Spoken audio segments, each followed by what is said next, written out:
आज 2/4/2022 को 4:30 बजे संध्या में इटखोरी थाना पर वीडियो प्रखंड विकास पदाधिकारी की अध्यक्षता में शांति समिति की गठन किया गया। इसमें वीडियो साहब, सीओ साहब, इंस्पेक्टर और थाना प्रभारी, कनीय पदाधिकारी, पत्रकार बंधु भाई और दोनों समुदाय के गणमान्य व्यक्ति मौजूद हुए। इस मीटिंग में सभी ने हम लोग तय किए हैं कि जो सरकार का गाइडलाइंस है उस पर रामनवमी का जुलूस निकाला जाएगा।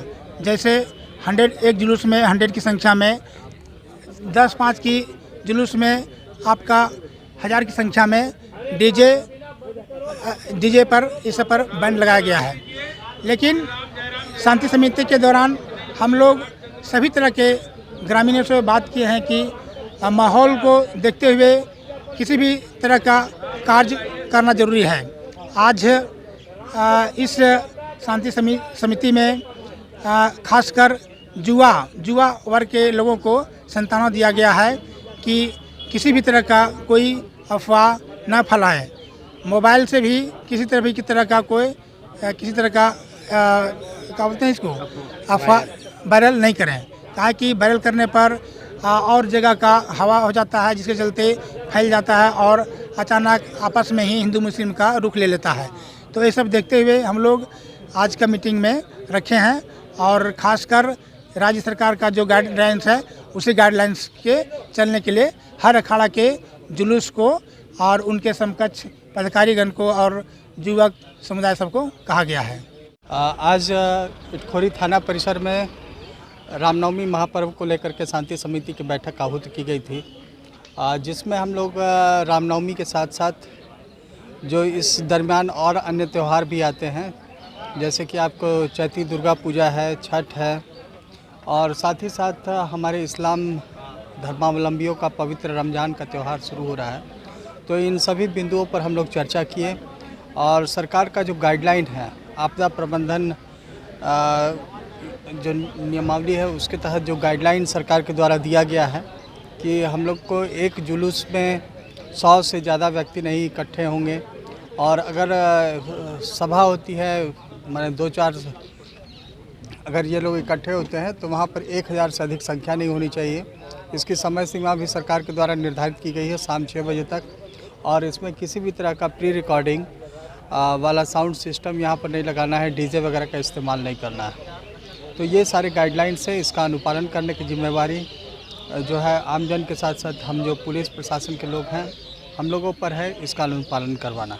इटखोरी थाना परिसर में रामनवमी के लिए शांति समिति की बैठक में उपस्थित हुए थे इटखोरी के बुद्धिजीवी लोग और यहाँ थाना प्रभारी बीडीओ सर की अध्यक्षता में ली गई है निर्णय। इसमें लिया गया है कि जो हमारा जो रैली निकलेगा, जो शाम में शोभा यात्रा निकलेगी, उसमें 100 लोगों से अधिक की भीड़ नहीं होनी चाहिए और जब वो लोग सारे इकट्ठे होंगे मार्केट में जहाँ मेला लगता है वहाँ 1000 लोगों से अधिक की संख्या उपस्थिति नहीं होनी चाहिए और इसे शांति रूप से मनाना है। कुछ लोग होते हैं जो इसमें उपद्रव मचाते हैं, जो लोग शांति भंग करने की कोशिश करते हैं, वैसे लोगों को समझाना है कि भाई 2 साल के बाद हम ये प्रोग्राम मनाने जा रहे हैं, रामनवमी मनाने जा रहे हैं। 2 साल से तो घर में ही बैठे थे, इस साल हम लोग निकले हैं बाहर तो अच्छे ढंग से मनाए कि अभी आदेश आया है 100 लोगों का, हो सकता है अगले साल 500 लोगों का आदेश आ जाए, फिर हम लोग इसको बृहद पैमाने पर जैसे पहले मनाते थे पूर्व की भांति फिर से हम लोग मना सकें।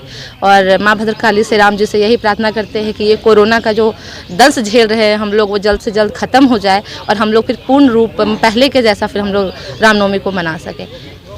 शांति समिति का बैठक हुई है इटखोरी थाना में, हमें भी बुलाया गया है।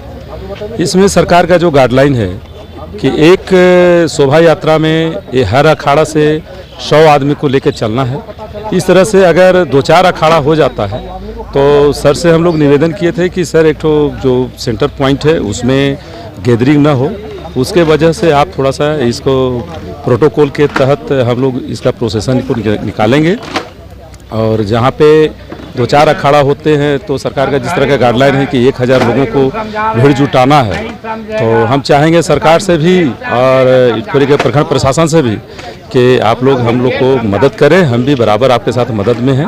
और यह हिंदू का त्यौहार है, साथ साथ रोज़ा का भी आ रहा है दिन और सरहुल भी है। इसको देखते हुए आप लोग हम लोग को मदद करें, हम लोग भी आप लोग को हमेशा मदद करते आ रहे हैं। आज की शांति समिति की बैठक की जैसे कि अध्यक्षता कर रहे थे प्रखंड विकास पदाधिकारी महोदय, और उन्होंने सरकार की जो गाइडलाइन है वो सारे सब भी अखाड़ा वासी और सभी समुदायों को अवगत करवाया है।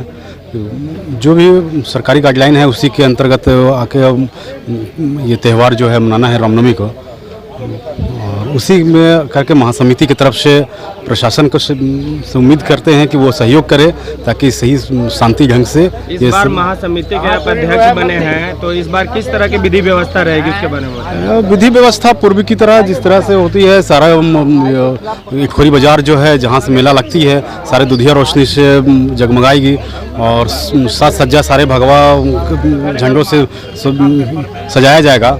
और उस समय जो मंच पर जो कि पूर्व में कुछ नगद पुरस्कार हुआ करता था, लेकिन इस बार जो है उसको हटाकर ये शील्ड और प्रशस्ति पत्र के द्वारा सम्मानित किया जाएगा।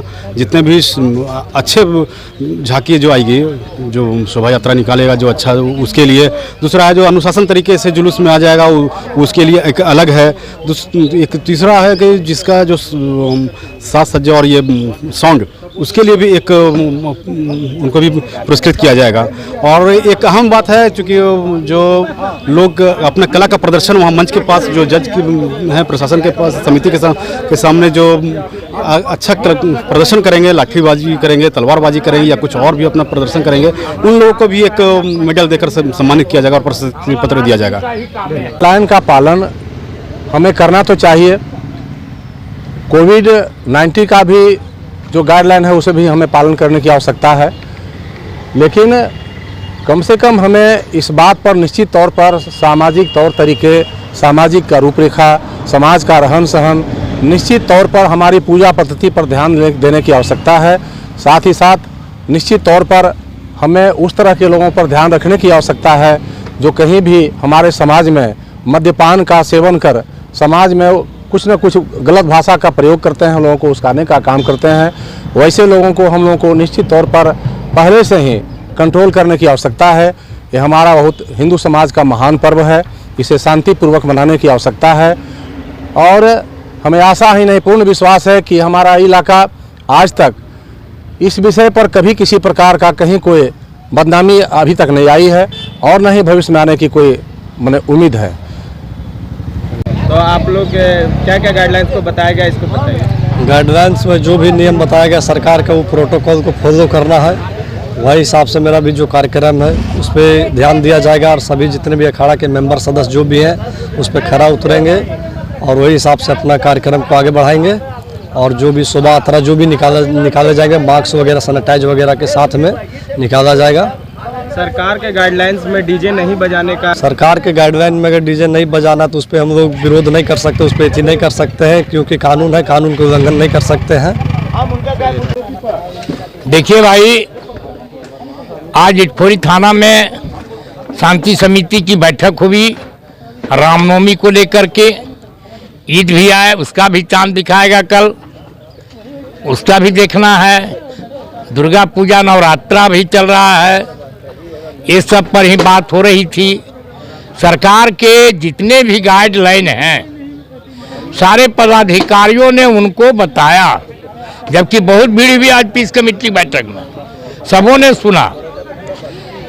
हाथ धोना ही है, मास्क लगाना है, डीजे नहीं बजाना है, 100 से भीड़ ज़्यादा नहीं करना है। लास्ट अंतिम अगर भीड़ होगा ज़्यादा तो 1000 तक का अलाव है।